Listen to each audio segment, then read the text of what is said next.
একজন সাহাবী নামাজ, নবীজি সাল্লাল্লাহু আলাইহি ওয়াসাল্লাম নামাজ যখন শুরু করেন ওই সময় মসজিদে আসে। আবার যখন নামাজ শেষ হয়ে যায়, শেষ হওয়ার সাথে সাথে ওই ব্যক্তি মসজিদ থেকে চলে যায়। সাহাবীর নাম হচ্ছে আব্দুল্লাহ আল আনসারী রাদিয়াল্লাহু আনহু।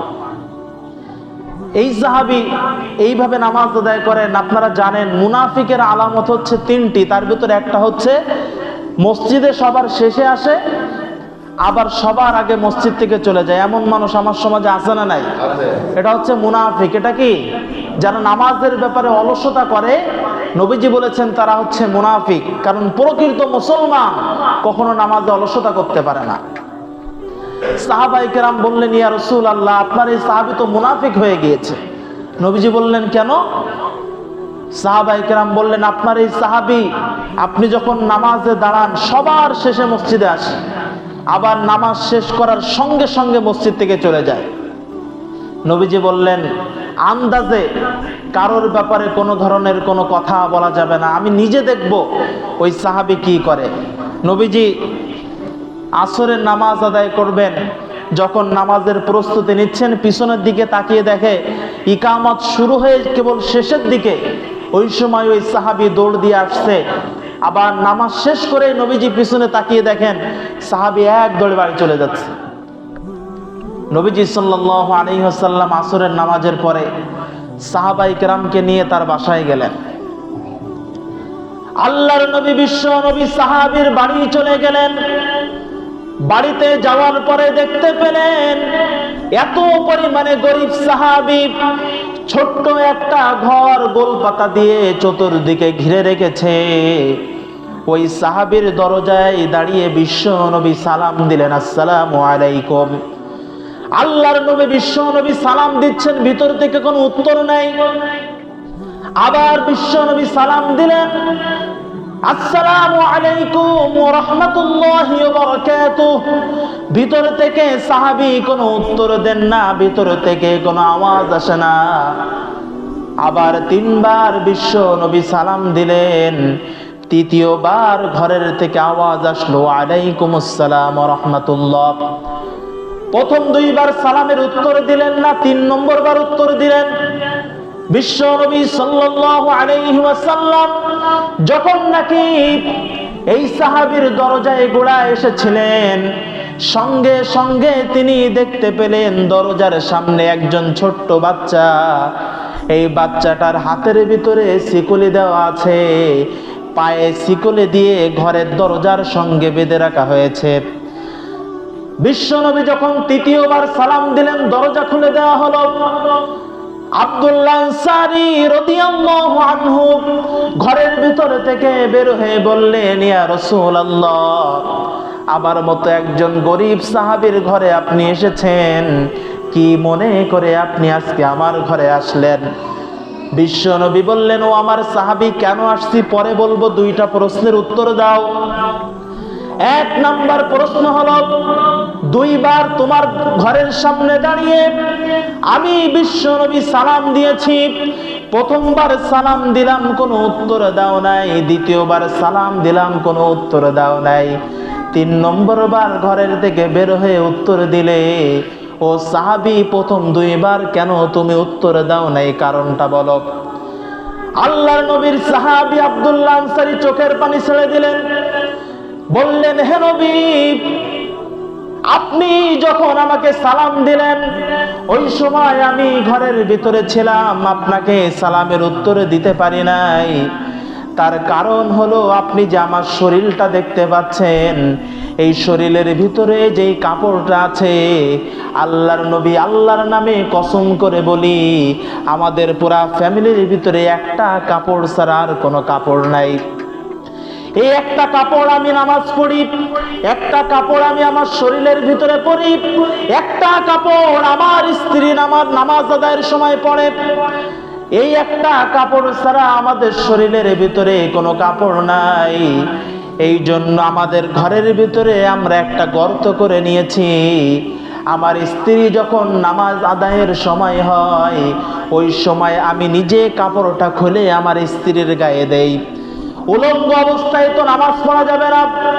এই জন্য আমি নামাজের সময় দ্রুত আপনি আপনার মসজিদে চলে যায় আপনার পিছনে নামাজ আদায়ের জন্য। নামাজ যখন শেষ হয়ে যায় সঙ্গে সঙ্গে আমি মসজিদ থেকে দৌড়ে চলে আসি। এসে ঘরের ভিতরে ঢুকে আমার শরীর থেকে কাপড়টা খুলে আমি আমার স্ত্রীকে দেই, আর আমি গর্তের ভিতরে ঢুকে যাই। আমার স্ত্রী গর্তের থেকে বের হয়ে ওই একটা কাপড় দিয়ে নামাজ আদায় করে আবার গর্তের ভিতরে ঢুকে যায়। সাহাবায়ে কেরাম চোখের পানি ছেড়ে দিলেন, কার নামে নালিশ করলাম, কার উপরে এত বড় অভিযোগ আমরা দিলাম। এত বড় অভিযোগ এই সাহাবীর উপরে আমরা দিয়েছি। সাহাবায়ে কেরাম কাঁদতেছে, বিশ্ব নবী কাঁদতেছেন, ওই সাহাবীটাও কান্দে। আল্লাহর নবী বিশ্ব নবী বললেন, সালামের উত্তর কেন দিলেন না? সাহাবী বললেন, ইয়া রাসূলুল্লাহ, আপনি যখন প্রথম সালামটা আমাকে দিয়েছেন ওই সময় আমি গর্তের ভিতরে ছিলাম, আমি তো উলঙ্গ অবস্থায় আপনার সামনে আসতে পারবো না। এই জন্য আমার স্ত্রী যেহেতু নামাজ আদায় করছিল, আমার কাপড়টা ওর শরীরের ভিতরে ছিল। দ্বিতীয় সালাম যখন আপনি দিয়েছেন ওই সময় আমার স্ত্রীর নামাজ কেবল শেষের দিকে। আমি যদি সালামের উত্তরটা গর্তের ভিতরে থেকে দেই আপনি তো শুনতে পারবেন, কিন্তু আমার মনের ভিতরে টেনশন হয়, সালামের উত্তর দিতে দেরি হবে না, কিন্তু আপনি নবীর সামনে আমি তো উলঙ্গ অবস্থায় যেতে পারবো না, আপনার সামনে যেতে আমার দেরি হয়ে যাবে। এই জন্য দ্বিতীয় সালামের উত্তরটাও আমি দেই নাই। 3 নাম্বার সালামটা যখন আপনি দিলেন আমার স্ত্রীর নামাজ শেষ হয়ে গেল। নামাজের সঙ্গে সঙ্গে আমার স্ত্রী গর্তের ভিতরে ঢুকে গেল, আর স্ত্রীর শরীর থেকে যেই কাপড়টা ছিল কাপড়টা আমি নিয়ে আমি সাহাবী কাপড়টা পরে আপনার সামনে আসছি। এই জন্য 2টা সালামের উত্তরে দিতে পারি নাই, তৃতীয় সালামের উত্তরটা আপনার সামনে দিলাম। জোরে বলেন সুবহানাল্লাহ। বিশ্ব নবী বললেন, 2 নাম্বার প্রশ্নের উত্তর দাও। এই যে আমার সামনে দেখতে পেলাম ছোট্ট একটা বাচ্চা, বাচ্চার হাতের ভিতরে শিকলি, পায়ের ভিতরে শিকলি দিয়ে তুমি কেন রেখেছো আমাকে বলে দাও। আব্দুল্লাহ আনসারী বলেন, ইয়া রাসূলুল্লাহ, ইয়া হাবিবাল্লাহ, আল্লাহ আমাকে এত পরিমাণে গরিব বানিয়েছেন, এত পরিমাণে গরিব বানিয়েছেন, আমি যখন কাজে যাই, সকাল বেলায় কাজে যাই, সন্ধ্যা বেলায় কাজ থেকে আসি, সারাটা দিন যেই খাবারগুলি হয় ওই খাবারগুলি স্ত্রী সন্তান সবাই মিলে খাই। ইয়া রাসূলুল্লাহ, ওই যে দেখতে পাচ্ছেন দূরে একটা বাড়ি, ওই বাড়িটা একটা ইহুদির বাড়ি। ইহুদি অনেক টাকা পয়সার মালিক। ইহুদির বাড়ির ভিতরে একটা খেজুর গাছ রয়েছে। ওই খেজুর গাছের মাথাটা এসে আমার ঘরের উঠানের ভিতরে পড়ে। ইয়া রাসূলুল্লাহ, ইয়া হাবিবাল্লাহ, ওই খেজুর 1টা 2টা যখন আমার উঠানের ভিতরে পড়ে, আমার এই কলিজার টুকরা সন্তান সারাটা দিন না খেয়ে থাকার কারণে তার পেটের ভিতরে যেই ক্ষুধা লাগে, ও তো জানে না ওই গাছটা মুসলমানের গাছ, তা ইহুদির গাছ। ওইখান থেকে খেজুর নিয়ে 1টা 2টা খেয়ে নেয়। ইয়া রাসূলুল্লাহ, ইয়া হাবিবাল্লাহ, আমি আমার ছেলেকে দিয়ে জাহান্নাম কামাই করতে চাই না। এই জন্য সকাল বেলায় যখন আমি বাড়ি থেকে বের হয়ে যাই, আমার স্ত্রী তো সারাটা দিন গর্তের ভিতরে থাকে, আর এই সন্তান যাতে বাইরে চলে না যায় এই জন্য আমি আমার সন্তানের হাতে পায়ে শিকলে দিয়ে থয়ে যাই। সন্ধ্যাবেলায় যখন আমি আসি, খাবারটা যখন সাথে নিয়ে আসি, সঙ্গে সঙ্গে ঘরের ভিতরে ঢুকে আমার স্ত্রীকে গর্তের ভিতরে থেকে খাবারটা তুলে দেই, আর কলিজার টুকরা সন্তানটাকে শিকলি মুক্ত করে কোলের উপরে রেখে আমি আমার সন্তানটাকে খাওয়াই। মাঝে মাঝে আমার সন্তান আমার হাতটা জোর করে ধরে বলে, ও আমার বাবা, এত অল্প বয়সে আমার হাতের ভিতরে শিকলি দিয়ে যাও, আমার পায়ের ভিতরে তুমি শিকলি দিয়ে যাও, কি অপরাধ আমি করেছি বাবা? সন্তান বাবাকে বলে, দেখো আমার হাতটা এত টাইট করে তুমি বেঁধেছো, হাতের ভিতরে রক্ত জমে গিয়েছে। পায়ের ভিতরে রক্ত জমে গিয়েছে। বাবা তখন বলে, সন্তান আমার, দুনিয়ার ভিতরে সামান্য পরিমাণ কষ্ট তুমি করো, শিকলি বাঁধার কারণে কষ্ট হয়, এই সামান্য কষ্টটুকু করার কারণে আখিরাতের শিকলি থেকে আল্লাহ তোমাকে মুক্ত করে দিবেন। জোরে বলেন সুবহানাল্লাহ, আরো জোরে বলেন না সুবহানাল্লাহ।